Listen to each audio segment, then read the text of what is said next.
करेंगे इस वीडियो में बाजार के बारे में। तो देखिए आज का बाजार फिर हमको एक ही चीज़ दिखाता हुआ दिखा, वो था लाल निशान। करीबन दोस्तों आज के दिन मार्केट्स 1.47% यानी 345 पॉइंट्स तक गिरते हुए दिखे। 23,085 पे दोस्तों आज निफ्टी ने अपना बंद दिया है और कह सकते हैं दोस्तों बाजार में हाहाकार मचा हुआ है। बाजार में देखिए लगातार गिरावट जो है वो तो चल रही है, वो चल ही रही है, वो रुकने का नाम नहीं ले रही है। हर दिन देखिए ऐसा लगता है कि मार्केट्स में कुछ रिलीफ देखने को मिलेगा, बट वो रिलीफ आता नहीं है, राइट। पिछले अगर आप 5 दिनों को देखेंगे निफ्टी, तो Nifty is almost 3% down, close to 3% down. ये अपने आप में देखिए कोई छोटी बात नहीं है। और लास्ट एक महीने में तो निफ्टी 6-7% गिर गया है। देखिए इंडेक्स के अंदर 7% की गिरावट आना, आप समझ सकते हैं कि मार्केट्स की ब्रेथ कितनी कमज़ोर है, कि बाजार जो है वो लगातार तेज़ी से हमको सिर्फ एक ही स्तर दिखाता हुआ दिख रहा है, वो है दोस्तों नीचे का। और बाजार लगातार तेज़ी से नीचे भी हमको जाता हुआ दिख रहा है। 23,047 का दोस्तों निफ्टी का कह सकते हैं आज का लो है। और ये बात ध्यान रखिएगा, निफ्टी का जो 52 हफ्तों का लो है, ठीक है, वो है करीबन 21,137 का, राइट। तो अब आप कह सकते हैं कि हमको जो निफ्टी का 52 हफ्तों का लो है वो नज़दीक दिखता है, क्योंकि जो निफ्टी का 52 हफ्तों का हाई है वो दोस्तों 26,000 का है। तो वो काफ़ी दूर है, लेकिन ये कह सकते हैं ऑलमोस्ट नज़दीक दिखता हुआ दिखता है। क्योंकि अगर दोस्तों आज निफ्टी 23 के नीचे चले जाता है तो हम 22,000 के लेवल पर पहुंच जाते हैं। तो आप समझ सकते हैं कि किस तरीके का सिचुएशन जो है वो भी मार्केट्स में करंटली चल रहा है। इसके अलावा दोस्तों सेंसेक्स, ऑब्वियस बात है, जितना निफ्टी गिरता है क्लोज टू उतना ही वो भी गिरता हुआ दिखता है। तो आज दोस्तों सेंसेक्स में 1.36% का फॉल देखने को मिला। और सेंसेक्स में भी देखिए सिचुएशन ऑब्वियस बात है सेम ही रहेगी। लेकिन बैंक निफ्टी के अंदर दोस्तों आज जो डैमेज था वो हम कह सकते हैं 1.42% का देखने को मिला। करीबन 48,000 पे बैंक निफ्टी जो है वो हमको पहुंचता हुआ दिख रहा है। और करीबन बैंक निफ्टी 692 पॉइंट्स गिरा है। पिछले 5 दिनों में बैंक निफ्टी 4.5% गिर चुका है। यानी ऑन एन एवरेज अगर आप देखेंगे तो अगर इसको हम 5 भी तो क्लोज टू 1% बैंक निफ्टी इस प्रकार का अगर फॉल दिखा रहा है तो क्या ही कहें। और पिछले एक महीने में तो बैंक निफ्टी 10% से ज़्यादा करेक्ट हो चुका है। अब ये बात ध्यान रखिएगा, ये सारे इंडेक्स है, ये कोई शेयर नहीं है। एक महीने में शेयर 10% गिरता है तब भी देखिए सोचते कि क्या हो रहा है शेयर में, लेकिन ये इंडेक्स गिरता हुआ दिख रहा है तो ऑब्वियस बात है स्टॉक्स में तो बड़ा फॉल आपको देखने को मिलेगा ही। तो आज सबसे ज़्यादा मार कहाँ पड़ी? ठीक है, सबसे ज़्यादा मार पड़ी आज निफ्टी रियल्टी के इंडेक्स को, करीबन 6.47%। जी हाँ, एक दिन में निफ्टी रियल्टी का इंडेक्स 6.5% हमको टूटता हुआ दिखा है। इसके अलावा देखिए मीडिया के अंदर गिरावट थी, मिड कैप के अंदर गिरावट थी, निफ्टी नेक्स्ट 50 में करीबन 4.32% का फॉल था, स्मॉल कैप में गिरावट थी, हर जगह गिरावट थी। मतलब आप नाम लेते जाइए और गिरावट जो है वो आपको सामने दिखेगी। कोई भी ऐसा इंडेक्स नहीं था जिसने आज अपना दम दिखाया। आज जो ऊपर था वो कौन था? ऑब्वियसली बात है विक्स वॉलेटिलिटी इंडेक्स 16 पर दोस्तों पहुंच चुका है। करीबन 7.24% के आसपास का हमको जो बढ़त है वो यहाँ पर देखने को मिला। लेकिन आप समझ ही सकते हैं कि मार्केट्स जब खराब होता है तो विक्स अपने आप में देखिए मजबूत रहता है। इसके अलावा आप कह सकते हैं दोस्तों स्टॉक ऑफ द टाउन क्या था? रुपया, राइट। देखिए मार्केट्स तो बंद हो चुके हैं और रुपया भी देखिए ट्रेड करना बंद होता है, लेकिन ग्लोबल मार्केट्स में करेंसी चलती रहती है। तो ऑलमोस्ट दोस्तों अभी जो करेंसी चल रही है, यानी $1 के सामने हमारा रुपया जो है वो 86.72, जी हाँ, इतना आ चुका है। और आज के दिन आप कह सकते हैं इतना बड़ा फॉल रुपये में देखने को मिला है। शुरुआत जो हुई थी दोस्तों वो कहाँ से हुई थी? वो ऑलमोस्ट 86 के आसपास से हो गई थी, बट उसके बाद बढ़ते बढ़ते बढ़ते एक ही दिन में दोस्तों अभी बिल्कुल हाईस पे आपको रुपया ट्रेड कर रहा है। नो डाउट एक अगर कल शुरुआत में एडजस्ट हो सकता है कि देखिए नीचे चले जाता है, कोई बड़ी बात नहीं है, बट स्टिल जो बात आने वाली है कि दोस्तों रुपया जो है वो इतना तेजी से फिसलता हुआ नजर आ रहा है कि ये कोई सोच नहीं सकता है। सो आज दोस्तों आज मार्केट इतना गिरा क्यों? करीबन 12 लाख करोड़ दोस्तों निवेशकों के आज डूबते हुए आपने देखे हैं। तो इतनी बड़ी गिरावट के पीछे का कारण क्या था कि मार्केट्स दोस्तों आज इस तरीके का गिरावट जो है वो हमको दिखाते हुए दिखे? तो देखिए पहला और सबसे बड़ा कारण है दोस्तों आज जो हमने रिएक्शन दिया यूएस की जॉब ग्रोथ डेटा पे। देखिए फ्राइडे को आपने क्या देखा? फ्राइडे को आपने देखा कि यूएस मार्केट्स के अंदर भी एक मेहम था। ऑलमोस्ट दोस्तों डाउ जोन्स जो है वो 1.63% गिरता हुआ दिखा। अब देखिए बहुत इंटरेस्टिंग बात है जो आपको बताने वाला हूँ। तो हुआ क्या दोस्तों, जो डेटा निकल कर आया यूएस जॉब ग्रोथ का वो अनएक्सपेक्टेडली, इतना नहीं सोचा गया था, लेकिन काफ़ी ज़्यादा एक्सेलरेट कर गया और मतलब अच्छा देखने को मिल गया। मतलब एक्सपेक्टेशंस जो थी उससे बेहतर आ गया। और उसके बाद हुआ क्या, जो यूएस की 10 ईयर ट्रेजरी यील्ड थी उसने 14 मंथ का हाई लगा दिया। अब आप सोच रहे होंगे कि जो जॉब डेटा है वो अच्छा आया, उसके बावजूद भी मार्केट्स में गिरावट देखने को मिली, तो ऐसा क्यों?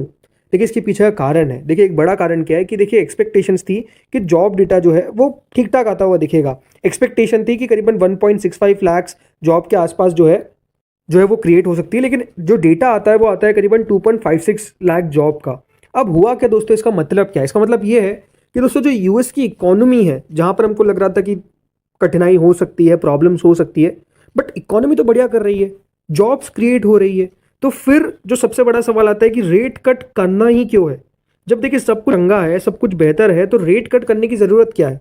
अब यही दोस्तों मार्केट्स को बेसिकली पसंद नहीं आया, क्योंकि जॉब डेटा अच्छा निकल कर आया है। तो आप समझ सकते हैं कि जो यूएस का फेडरल रिजर्व है वो क्यों दोस्तों फालतू में कोशिश करेगा कि हम रेट कट करते हैं और देखते हैं कि क्या होता है इकोनॉमी में। ऐसा क्यों करने वाले?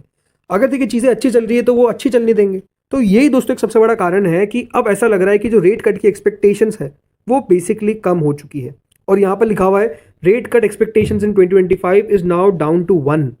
With the unemployment in the US down to 4.1%, the economy does not need any stimulus, right? इसका मतलब इकोनॉमी को कोई भी सहारे की जरूरत नहीं है, इकोनॉमी अपने बलबूते पे काफी बेहतर कर रही है। तो जब इकोनॉमी के अंदर आपको मजबूती देखने को मिलती है तो क्यों दोस्तों ये मार्केट्स में रेट कट के बारे में आप विचार करने वाले हैं? रेट कट की जरूरत ही नहीं है। तो यही दोस्तों एक सबसे बड़ी यहाँ पर दिक्कत जो है वो बाजार को देखने को मिल गई। और एक अच्छे डेटा के बाद जो यूएस का मार्केट है वो दोस्तों करीबन 1.63% गिर गया। और इसके कारण दोस्तों हुआ क्या, आप समझ सकते हैं। आज हमारे मार्केट्स में एक मेहम देखने को मिल गया with Nifty close to 1.47% down. तो आप समझ सकते हैं कि प्रॉब्लम कहां पर आई। सेकंड रीजन क्या है? सेकंड रीजन दोस्तों सिंपल है, बॉन्ड डील्स का बढ़ना। देखिए जैसे ही डेटा अच्छा निकल कर आया, जो यूएस की 10 ईयर ट्रेजरी यील्ड है वो करीबन 4.79% पे पहुंच गई। ये इसका हाईएस्ट था पिछले अप्रैल से। तो आप समझ सकते हैं कि स्ट्रॉन्ग जॉब डेटा के बाद जो रोबस्ट सर्विस सेक्टर परफॉर्मेंस हो रही है, इससे दिखाता क्या है कि दोस्तों जो यूएस की बॉन्ड डील्ड है वहां पर भी अब स्ट्रेंथ जो है वो और आगे बढ़ती हुई दिख रही है। इससे हो क्या रहा है कि देखिए यूएस की जो बॉन्ड डील्स है वो तो स्ट्रांग हो ही रही है, लेकिन इससे डॉलर को भी अपने आप में एक बहुत बड़ा पुश मिल रहा है। और आपने देखा आज रुपया के साथ क्या हुआ। तीसरा कारण दोस्तों हुआ कि जो ऑयल था, कच्चा तेल, राइट? अब देखिए जब मुसीबतें आती हैं ना तो चारों तरफ से आती है। जो कच्चा तेल है, जो ऑयल है, उसने अपने 3 महीने का हाई मार दिया। अब इसके पीछे का कारण क्या है? देखिए जो यूएस के अभी प्रेसिडेंट है, राइट, जो बिल्कुल कुछ दिनों के अब कह सकते हैं प्रेसिडेंट रहने वाले हैं, जो बाइडेन, उनकी तरह दोस्तों बेसिकली सैंक्शन का अनाउंसमेंट किया गया। और सैंक्शन का अनाउंसमेंट किस पे किया गया? रशियन ऑयल पे। जो रशिया का दोस्तों तेल है उस पर अनाउंसमेंट कर दिया गया कि हम सैंक्शन लगाने वाले हैं। तो अब इससे हुआ क्या कि जो रशिया का ऑयल था उसको खरीदा नहीं जा पा रहा है, और जो तेल है उसकी कीमतें ऑब्वियसली बात है दोस्तों, अगर एक तरफ से सप्लाई आपको रुकती हुई नजर आ जाएगी और डिमांड तो वैसी की वैसी ही है, तो प्राइजेस का बढ़ना स्वाभाविक सी बात है। और वो दोस्तों एग्जैक्ट चीज़ें हुई। अब ये बात ध्यान रखिएगा, क्योंकि हम लगातार देखिए कच्चे तेल को इंपोर्ट करते हैं, तो आप समझ सकते हैं कि असर हमारी करेंसी पर भी ऑब्वियसली बात देखने को मिला। और कच्चा तेल का जब दोस्तों डिमांड उतना का उतना है लेकिन सप्लाई कम हो गई, तो ऑब्वियसली बात है प्राइजेस में इंक्रीज आ गया। और वही दोस्तों एक खराब खबर निकल कर आ गई मार्केट्स के लिए। एक और बड़ा कारण हमारी इकोनॉमी में स्लो डाउन होना। देखिए जो इस बार इकोनॉमी का डेटा, जो एडवांसेस एस्टिमेट्स निकल कर आए for the GDP in FY25, ये कंफर्म करते हैं कि इकोनॉमी में एक स्लो डाउन तो है, हमारी इकोनॉमी उतना अच्छा काम नहीं कर रही है, दिखता है। जो रियल जीडीपी ग्रोथ है FY25 के अंदर, वो माना जा रहा है कि करीबन 6.4% पे आपको आती हुई दिख जाएगी। और ये कहाँ से आ रही है? 8.2% से। यानी जो एस्टिमेट पहले 8% से ज़्यादा का था वो 6.4% पे आ गया। FY24 में दोस्तों जो मिनिस्ट्री ऑफ फाइनेंस है उनका फोरकास्ट है कि करीबन 6.5% रह सकता है इकोनॉमी, और आरबीआई का प्रोजेक्शन है 6.6% का। तो आप समझ सकते हैं कि दोस्तों अगर सिचुएशन हमारी इकोनॉमी में अच्छी देखने को नहीं मिलेगी तो ऑब्वियसली बात है मार्केट उसको पसंद नहीं करेगा। और आखिरी फैक्टर जो मार्केट्स का गिरने का है दोस्तों वो क्या है? लगातार एफआईआईज का बेचना। देखिए एफआईआईज लगातार बेचते हुए दिख रहे हैं। आज का भी एक डेटा निकल कर आ गया है, और आज भी दोस्तों हुआ क्या है? डीआईआईज बायर्स निकले, एफआईआईज नेट सेलर्स निकले। एफआईआईज ने आज भी देखिए 4,000 करोड़ के आसपास कुछ बेचा है। तो चीज़ें जैसा मैं कह रहा हूँ ना कि देखिए हर तरफ से ही खराब होती हुई दिखती है। अगर एक तरफ से खराब नहीं हो रही तो हर तरफ से ही देखिए जो मुसीबत है वो आती है। तो वो एग्जैक्ट अभी हो रहा है। अब देखिए इकोनॉमी को बेटर करने के लिए क्या किया जा सकता है? ये एक्सपेक्टेशंस है कि अब जो रेट कट है वो आरबीआई चालू कर देगा फेब में। देखिए आरबीआई की मॉनेटरी पॉलिसी फेब में होने वाली है, आफ्टर बजट होगी। और एक्सपेक्टेशन है कि इस बार तो दोस्तों आरबीआई रेट कट के बारे में सोचेगा, और रेट कट हो सकता है कि कर दे। वैसे तो देखिए एक्सपेक्टेशन यही थी कि जो इस बार की मॉनेटरी पॉलिसी हुई, यानी जो निकल गई है, उससे में रेट कट कर देना चाहिए था। बट आई थिंक आरबीआई को नहीं लगा कि रेट कट करना चाहिए। अब देखिए नए आरबीआई के गवर्नर आए हैं, तो क्या उनका स्टैंस रहता है ये देखने वाली बात है। बट क्राइसिल ये कह रहा है कि दोस्तों रेट कट जो है वो बेसिकली अब होने वाला है, और फेब के मंथ में रेट कट जो है वो स्टार्ट हो जाएगा। यानी जो सेंट्रल बैंक है वो अब रेट्स को ईज करना चालू कर देगा, कम करना चालू कर देगा। ये एक्सपेक्टेशंस है। इससे होगा क्या कि दोस्तों चीज़ें में आपको थोड़ी सी और ओवरऑल इकोनॉमी को जो हम बात करें स्टिमुलस जो है वो बेसिकली आता हुआ दिखेगा। ये एक्सपेक्टेशंस है। इसके अलावा देखिए एक और चीज़ जिस पे हमको नज़र रखनी है वो ये है कि दोस्तों डोनाल्ड ट्रंप क्या पॉलिसीज़ लेकर आते हैं। देखिए डोनाल्ड ट्रंप का जो इनॉग्रेशन है वो 20 जनवरी को आपको पता है देखिए होने वाला है। तो आई थिंक उसके बाद डोनाल्ड ट्रंप किस तरीके से दोस्तों एक्टिविटी करते हैं, किस तरीके की पॉलिसीज़ लेकर आते हैं, मार्केट्स उसको भी अभी सोच रहा है कि बेसिकली वहाँ पर क्या होता है, राइट। वहाँ पर चीज़ें अगर दोस्तों अच्छी रही हमारे लिए तो अच्छी बात है, बट जिस तरीके की देखिए कह सकते हैं स्टेटमेंट निकल कर आ रहे हैं, नो डाउट वो उतने अच्छे नहीं है। बिकॉज स्टेटमेंट आ रहे हैं कि जो अमेरिका के ऊपर टैरिफ लगाएगा अमेरिका उसके ऊपर टैरिफ लगा देगा, राइट।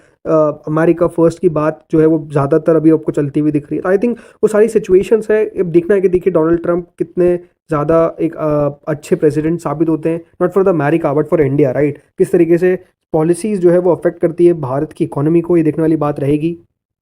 और अच्छा क्या हो सकता है, देखिए अच्छा ये हो सकता है कि अब अर्निंग्स अच्छी आए, राइट। आपको पता है अर्निंग सीजन स्टार्ट हो चुका है और सबसे इंपॉर्टेंट रहने वाला है कि रिलायंस किस तरीके के नंबर्स पेश करता है। बिकॉज रिलायंस देखिए एक ऐसा शेयर है जो अपने आप में बहुत ज़्यादा गिरावट के साथ अभी ट्रेड कर रहा है। मतलब पिछले एक साल में 11% नीचे है, लेकिन हाई से दोस्तों ये शेयर जो है वो क्लोज टू 20% से ज़्यादा दोस्तों हमको डाउन होता हुआ दिख चुका है, राइट। तो रिलायंस के अंदर आप इतना बड़ा प्रेशर देख रहे हैं। याद रखिएगा रिलायंस के नंबर्स जो है वो आने वाले हैं 16th, राइट। 16th को रिलायंस के नंबर्स है। आज देखिए बहुत सारी कंपनीज के नंबर्स है, राइट। तो 16th को किस तरीके के रिलायंस के नंबर्स आते हैं।